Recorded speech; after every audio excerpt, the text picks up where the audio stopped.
Young and Restless jaw-dropper. The twist in Jordan's death that would change absolutely everything. We watched young and restless Jordan succumb to a teacup full of sleeping pills before our very eyes. But when it comes to soap operas, what plays out on screen can be very deceiving. Is Claire's crazy aunt really most sincerely dead? Keep reading. We were hella surprised when Claire was so easily able to talk her aunt into accompanying her onto the ranch, essentially into the lion's den, if you will. We were even more taken aback when Jordan appeared to accept her fate after the rest of the Newmans appeared. Seemingly having no way out, she played out a variation on a similar past encounter where she drank a vial of poison in a dimly lit dungeon. Jordan downed what the writers would have us believe was her last cup of oolong, which Claire claimed was laced with an entire bottle of sleeping pills. We kinda want to know where she came up with those on such short notice. Is Victoria struggling with insomnia, or were they Claire's? Surely she's having no trouble sleeping, what with her perfect life. Anyway, Jordan survived long enough to clash with each of the Newmans and lay a final guilt trip on her niece before slipping away, hopeful for a reunion with her late sister. But it all left us thinking, that's it.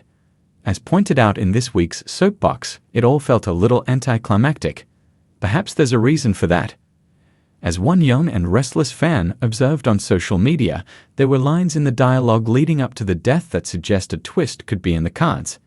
That, of course, was when Jordan mused, "I'm a cat with 9 lives, and I have a few more left." But, you're thinking, we saw Jordan die. Of course, but it wouldn't be the first time a character came back from the dead on soaps, or even the first time someone took pills that made them appear to be dead for the time being.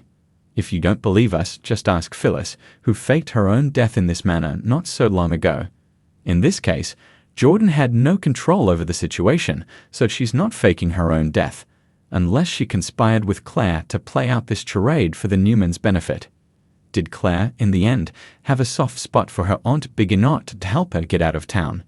If so, that means Claire played Victoria and Nikki, which could have huge ramifications for their relationship down the line. The other possible scenario is that Claire believes she killed Jordan with the sleeping pills, but the dosage wasn't enough to put her down for good.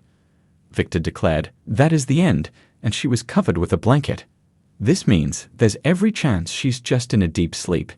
Given that the mustache called his team in to deal with the body, we've no doubt whatsoever that she'd be able to slip through their inept fingers once she comes to. That security squad is so incompetent the preview shows Iron Ward standing in the ranch living room holding Victor and co. at gunpoint. Bottom line. While Jordan's reign of terror appears to be over for good, we truly can't be sure. She could pop up at any time, any place, and not one of us would be surprised. She could even turn up as a ghost to taunt Nikki or Claire. All we know is that the reappearance of the presumed dead character in the future would turn everything absolutely upside down. What do you think, soaps readers? Let us know in the comments.